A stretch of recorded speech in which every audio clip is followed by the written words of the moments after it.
नमस्कार साथियों, मैं अशोक कुमार लेकर हाजिर हूँ एक बहुत ही इंटरेस्टिंग क्वेश्चन। कक्षा 10 और 12 प्राविधिक कला और कक्षा 10 प्राविधिक कला और मेंसुरेशन या क्षेत्र नीति। देखिए प्रश्न दिया हुआ है यहाँ पर, त्रिज्या 21 सेंटीमीटर वाले एक वृत्त का एक चाप केंद्र पर 60 अंश का कोण अंतरित करता है। ज्ञात कीजिए। पहला ज्ञात करना है चाप की लंबाई, और दूसरा चाप द्वारा बनाए गए त्रिज्यखंड का क्षेत्रफल, तीसरा संगत जीवा द्वारा बनाए गए वृत्तखंड का क्षेत्रफल। देखिए चित्र द्वारा इस प्रश्न को समझ लेते हैं। त्रिज्या 21 सेंटीमीटर है और ये एक चाप है। सबसे पहले ये पूछा चाप की लंबाई। चाप कहते हैं परिधि के भाग को, परिधि के अंश को भाग कहते हैं, ये कहते हैं चाप। चाप क्या होता है? किसी परिधि का एक टुकड़ा होता है। यहाँ बी सी टुकड़ा है, बी सी ये जो परिधि का हिस्सा है उसकी लंबाई पूछी हुई है पहले प्रश्न में। और दूसरे प्रश्न में पूछा है चाप द्वारा, यही चाप, इसके द्वारा केंद्र पर जो त्रिज्यखंड बना है, इस चाप द्वारा जो त्रिज्यखंड बना है उसका क्षेत्रफल। और तीसरे प्रश्न में पूछा है संगत जीवा। जीवा ये है बीसी, ये सरल रेखा है, ये वक्र रेखा होती है। बीसी जो चाप है वो वक्र रेखा है और ये जीवा सरल रेखा है। तो इस जीवा द्वारा जो भी ये वृत्तखंड बना है इसका क्षेत्रफल पूछा गया है। तो देखिए सबसे पहले लिख लेते हैं दिया क्या क्या गया है इसमें। दिया है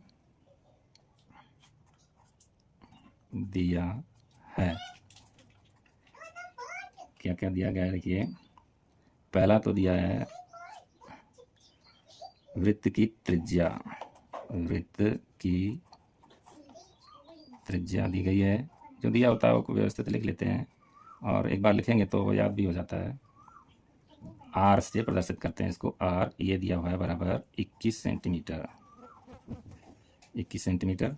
और दूसरा दिया हुआ है, दूसरा क्या दिया है? चाप द्वारा, चाप द्वारा केंद्र पर जो अंतरित कोण है, अंतरित कोण ये है 60 अंश। ये दो चीज़ें दी गई हैं।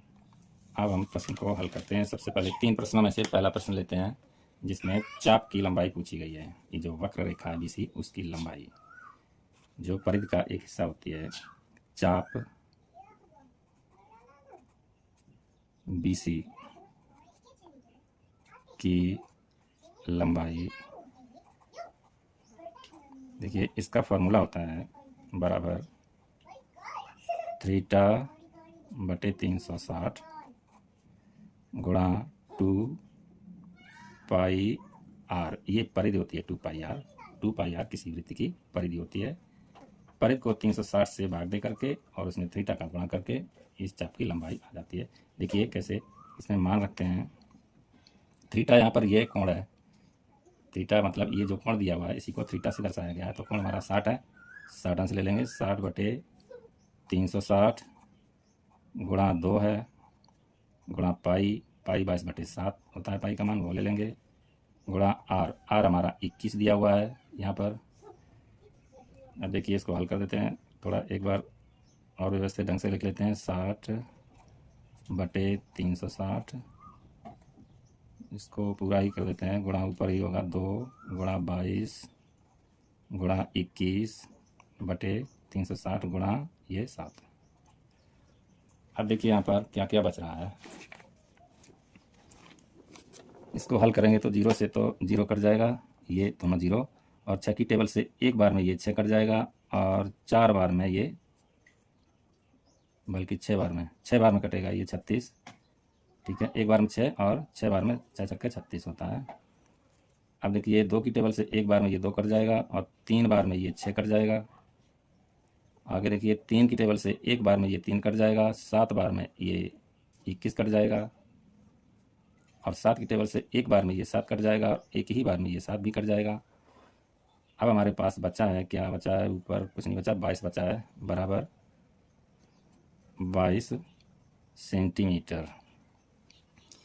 ये चाप की लंबाई 22 सेंटीमीटर है। अगर किसी वृत्त की त्रिज्या 21 सेंटीमीटर है और केंद्र पर अंतरित कोण 60 अंश है तो इस चाप की लंबाई 22 सेंटीमीटर होगी। आगे देखिए पूछा गया है, अगला सवाल है इसमें 3 में से दूसरा सवाल है चाप द्वारा बनाए गए त्रिज्यखंड का क्षेत्रफल। तो हम यहाँ पर त्रिज्यखंड का क्षेत्रफल भी ज्ञात कर लेंगे।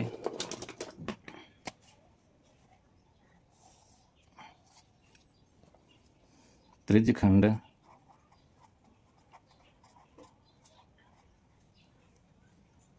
ये पूरा त्रिज्यखंड है, ये वृत्तखंड और ये त्रिभुज मिला के त्रिज्यखंड कहलाता है, का क्षेत्रफल बराबर होता है, इसका भी फॉर्मूला देखिए, थीटा बटे 360 गुणा क्षेत्रफल यानी पाई आर स्क्वायर।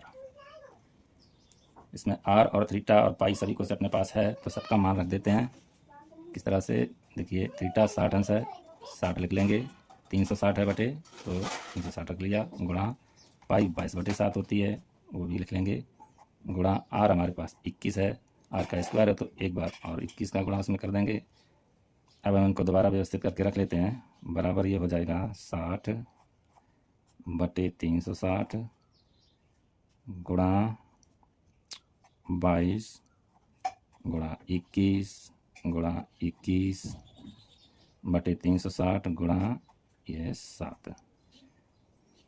अब देखिए यहाँ पर कैलकुलेशन कैसा होगा, 0 से तो 0 कट जाएगा, 6 की टेबल से एक बार में 6 कट जाएगा और 6 बार में 36 कट जाएगा, और 3 की टेबल से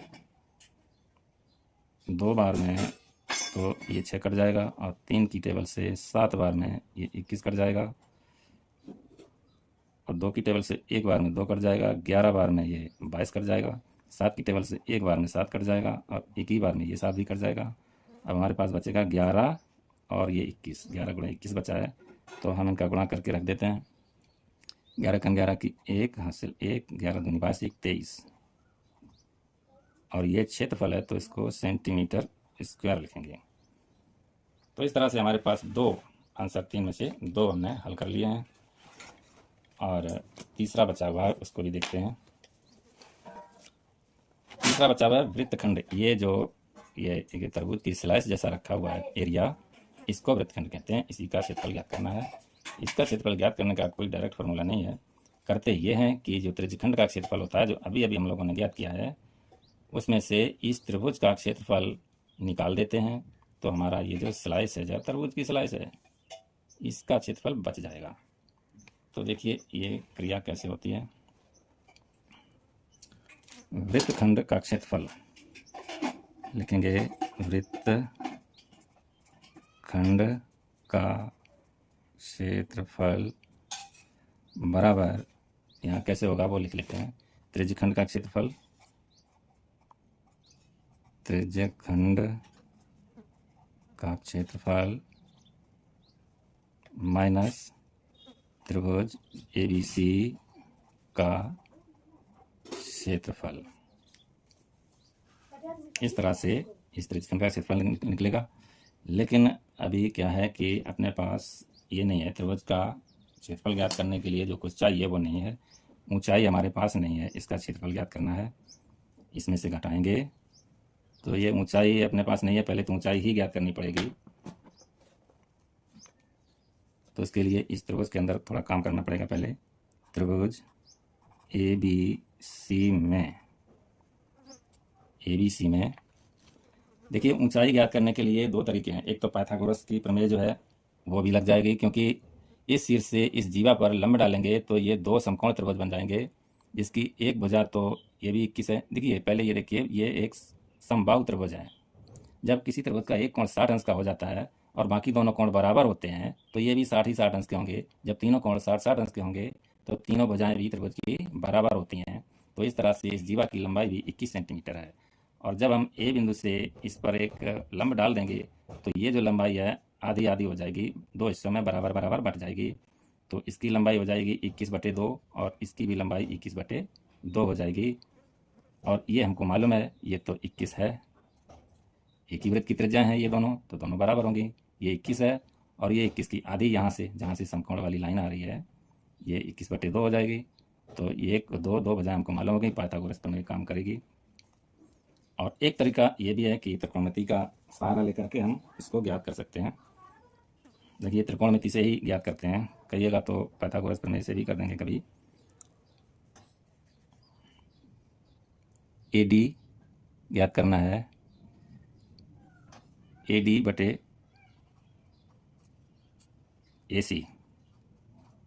बराबर sin 60 डिग्री।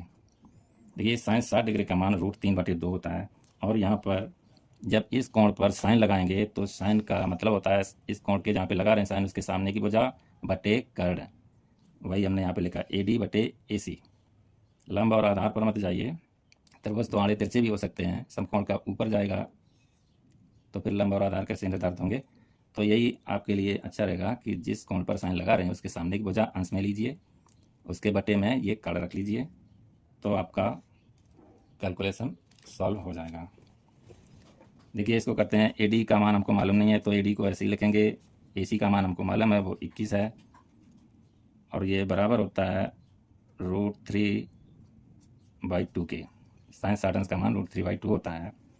अब देखिए AD बराबर क्या हो जाएगा, यहाँ पर AD बराबर ये 21 है, उधर जाएगा, इधर भाग कर रहा है तो उधर गुणा करेगा। 21√3/2 सेंटीमीटर ये ऊंचाई आ गई है हमारी इस त्रिभुज की, जिसकी कि हमको ज़रूरत थी इसका क्षेत्रफल ज्ञात करने के लिए। अब हम ज्ञात करते हैं क्षेत्रफल। क्षेत्रफल का फार्मूला होता है आधार गुणा ऊंचाई बटे 2। त्रिभुज ABC का क्षेत्रफल आधार गुणा ऊंचाई बटे 2 या 1/2 गुणा आधार गुणा ऊंचाई, ठीक है। तो इस्तेमाल रखेंगे 1/2 गुणा आधार हमारा अब 21 है, पूरा लेंगे, ऊंचाई मालूम हो गई है तो आधार हमारा 21 हो जाएगा। 21 गुणा ऊंचाई हमारे पास अभी अभी हमने ज्ञात किया है 21√3/2। 21√3/2। तो यहाँ पर देखिए ऊपर वाले तो ऊपर जाएंगे, 21 ऊपर जाएगा, 21 गुणा 21√3 ये नीचे वाले हैं, 2 गुणा 2 में आ जाएंगे, ये दोनों का गुणा होगा। 21 गुणा 21 होता है 441, 441√3/2 दूनी 4। ये आया है हमारा क्षेत्रफल 441√3/4, ये हमारा क्षेत्रफल है। अब देखिए ये फार्मूला वृत्तखंड का लिखा हुआ है, वृत्तखंड के लिए ही ये सारा कर रहे हैं हम। वृत्तखंड का क्षेत्रफल जो ज्ञात करना है उसी के लिए ये सब हो रहा है। अब हमारे पास सारी चीज़ें मौजूद हैं, अब हम वृत्तखंड का क्षेत्रफल ज्ञात कर सकते हैं। अब हम मान रख देंगे इस वाले जो फार्मूला लिखा हुआ है वृत्तखंड का क्षेत्रफल, वृत्तखंड का क्षेत्रफल। तो त्रिज्यखंड का क्षेत्रफल हमारे पास आया है 231 और माइनस त्रिभुज का क्षेत्रफल हमारे पास आया है 441√3/4। 441√3/4 वैसे तो ये आ ही गया है, और अगर आप इसको और भी हल करना है तो हो जाएगा 4 का इधर गुणा होगा, 4 एकम 4 हो जाएगा, 4 तियाँ 12 फिर 2 हो जाएगी, हासिल 1, 4 दूनी 8 1 9, माइनस हो जाएगा 441√3/4।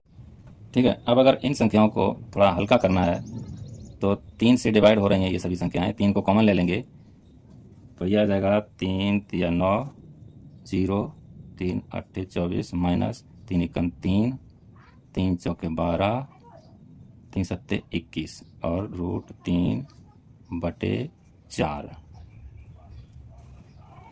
इसको आप इस तरह से भी लिख सकते हैं 3/4 और गुणा में ये आ जाएगा 308 माइनस 147√3। बस यही हमारा तीसरा आंसर है, आंसर नंबर 3 है ये, और ये फर्स्ट था, बल्कि ये था फर्स्ट और ये सेकंड था। ठीक है, तो इस तरह से ये प्रश्न हल हो गया। हमने बहुत ही आसान भाषा में और कैलकुलेशन को बहुत अच्छे से समझाया है। वीडियो को एक लाइक कर दें और चैनल को सब्सक्राइब कर लें। धन्यवाद।